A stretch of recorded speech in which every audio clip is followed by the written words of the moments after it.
may nakakaantig na pagbati sa kaarawan ni Herbert Bautista.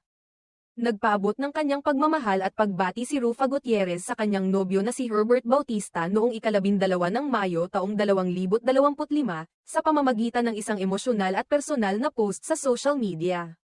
Sa kanyang Instagram account, ibinahagi ng aktres ang isang maikling video na binubuo ng mga sandaling magkasama sila, mula sa mga masayang tawa hanggang sa mga tahimik ngunit makahulugang tagpo. Ang nasabing video ay bihirang sulyap sa kanilang pribadong relasyon. Bagamat kilala si Rufa bilang isang personalidad na bukas sa kanyang mga tagahanga, mas pinili niyang ilihim ang ilang detalye ng kanilang pagsasama. Kaya naman, para sa mga sumusuporta sa kanya, ang simpleng post na ito ay isang espesyal na regalo, hindi lang para kay Herbert kundi para rin sa mga tagahanga nilang matagal nang umaasang makita silang mas bukas sa publiko. Sa kanyang caption, ginamit ni Rufa ang buong pangalan ni Herbert, isang kilos na